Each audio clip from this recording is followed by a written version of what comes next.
How's it going, Suron and Segway owners?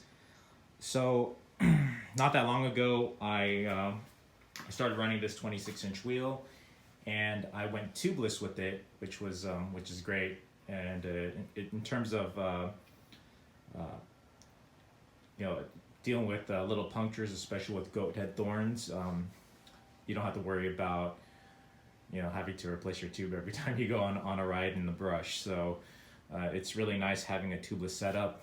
And despite this rim being really narrow, I did run it down at about 15 psi, and it was doing all right on the trails. I didn't have any rim strikes. Of course, I was being very careful, and I was going at mountain bike like speeds. So I'm sure if you're full throttling it with factory gearing and you hit a rock, you might actually damage this wheel. So again, like I stated in the previous video, you're probably going to want to get a wider rim 26-inch wheel, and there are a lot of options out there on eBay, and I think there's like one guy selling some from Bulgaria that are pretty cheap, and then yeah, Dan Orlov from Saran Shop in Russia, they have one that's like 300 some bucks. But again, it's a decent alternative.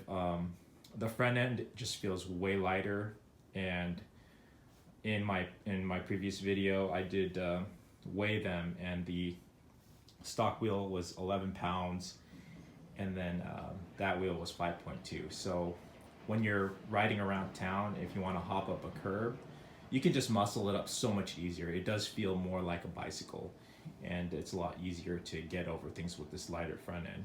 So I think it's a good option if you're going to be going on dirt trails and stuff like that at not, I guess, moto track speeds. If you're going to be doing some backwoods exploring, it's probably a pretty good setup for you guys. And if you have the RST fork, it's probably going to be your only option if you're trying to go with the 21 wheel option. So the casings aren't going to last as long, so if you're going to commute, it's definitely not for you. But if for the occasional trail riding, it's awesome. And because of that, I'm gonna try going tubeless in the rear. I saw eMoto Bros do a mountain bike type tubeless setup, and when I went tubeless with that wheel, of course I'm gonna have extra parts. So I got my valve stem. I use this Trucker Co. tire sealant, which is very similar to Stan's. They actually used to market it as Stan's compatible, or Stan's clone, all that sort of stuff. And what's cool about this one is every time you order a liter, it does come with a brand new syringe. I still use the first one I ever got like years ago, but yeah, it's nice that you don't have to get a syringe. With the mountain bike tires, when I'm going tubeless, I typically don't put the sealant through the valve stem. I'll just have the bead open on one end at the very bottom, and I'll pour it in. And typically it's really easy just to get the bead over and have a spill-less, messy, no mess tubeless setup. So with mountain bikes, it's really easy. With this tire, it's going to be a little bit tougher. I have my dish soap little container, and then I use rim guards,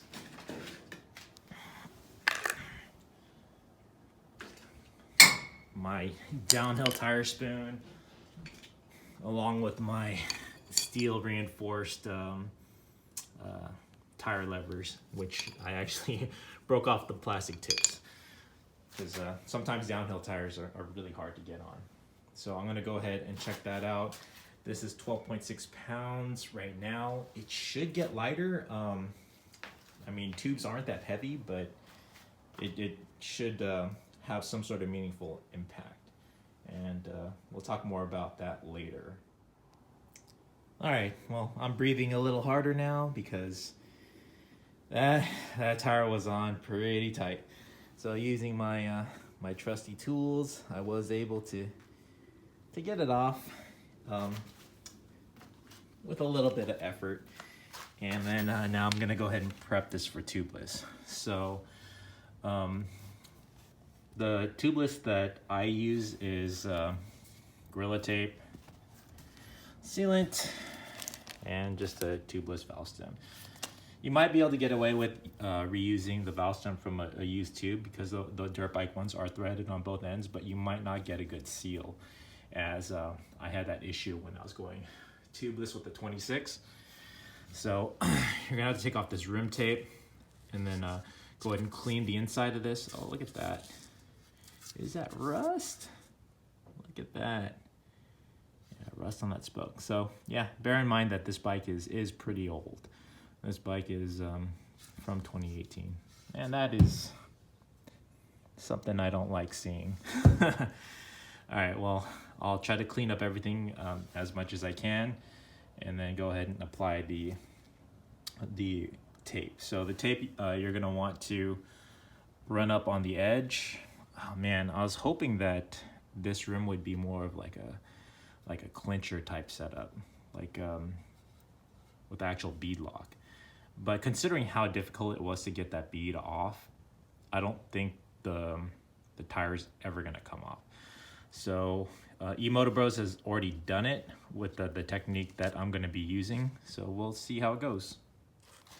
So I use rubbing alcohol to clean inside here with the mostly lint-free rag.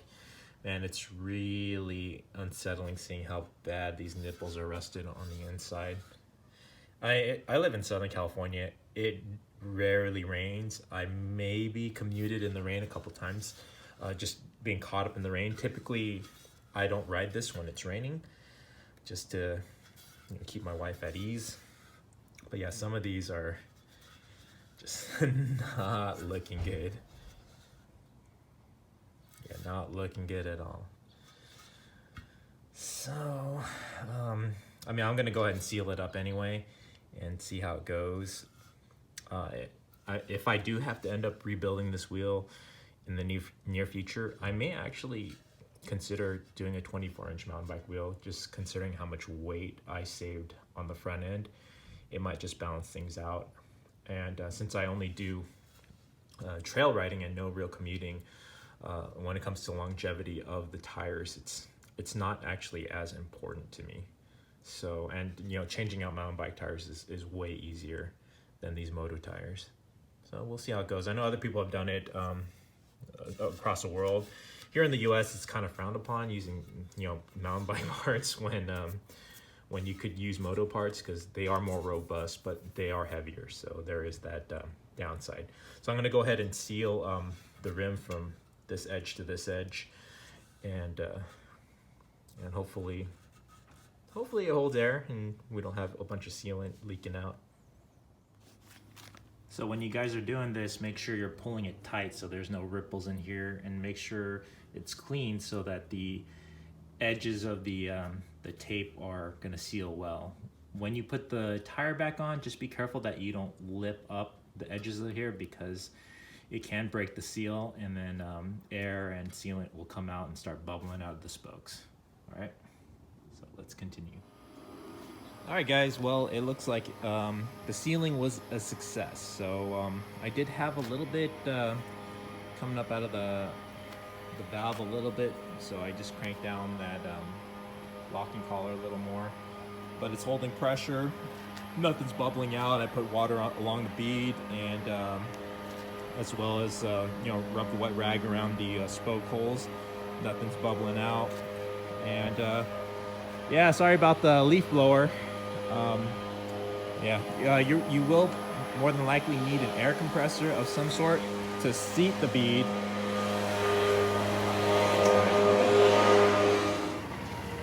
Wow, I just can't get away from the noise today. That's the street sweeper now.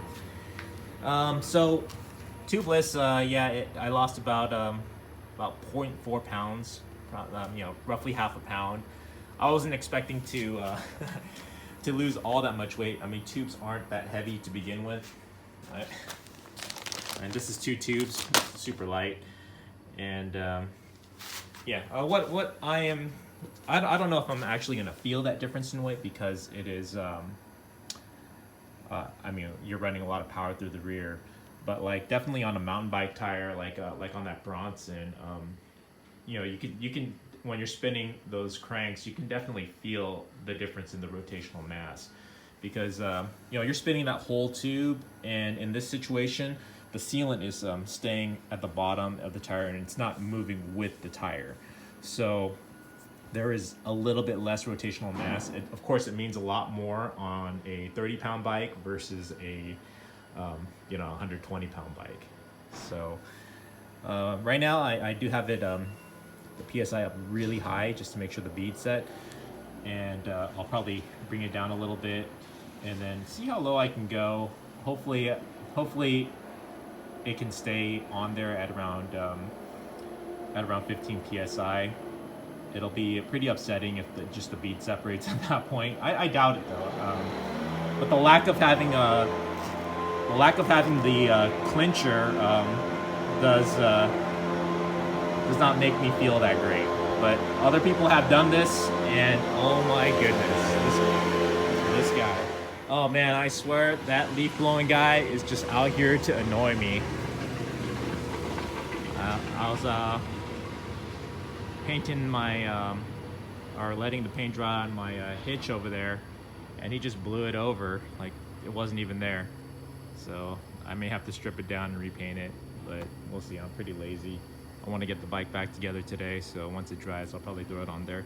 Just hit it with a couple of hits of spray paint just to make sure it doesn't rust, because it's been raining here lately and I've been hauling stuff around in the rain. So I mean, when it comes to my spokes and the rust on the spokes, of course this bike's going to be prone to rust just like any other bike.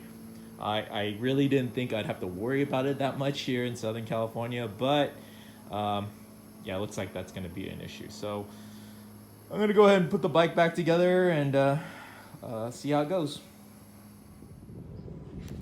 Alright guys, well, the tubeless was successful. Looks pretty good. I like the red valve stems. I tested it going up and down some stairs, and after that put it away and just worked on some other stuff. Since I don't have any display or anything that really lets me know that the bike is on, unless I have the lights on, I decided to put this Jock display right over here. I used to have it this way when I was running 72 volt, and yeah, I just set it back up, wired it to the ignition so it turns on with the bike. Yep, so that's pretty much it for now. So I'm gonna probably test the trails. If it doesn't rain tonight, maybe I'll try it tonight, run it at a lower PSI and see how it goes.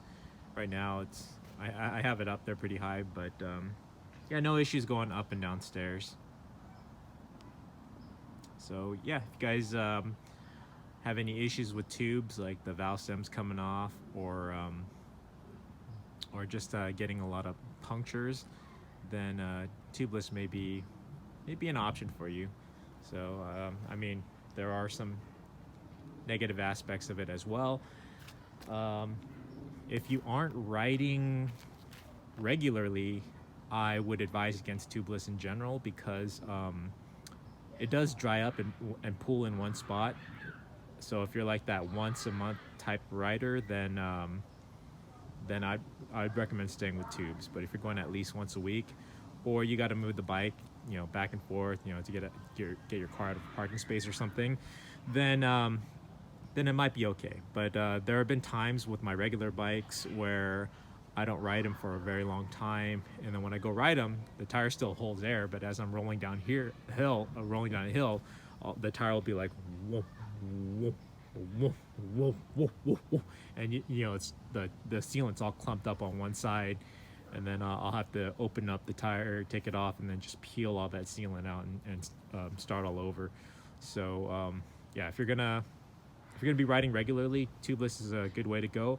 I'm not sure how well it does in high speed. There are some like ADV riders that do it too, using a similar setup, and of course they're going like highway speeds, so it's probably going to be all right on that end as well. All right guys, go tubeless.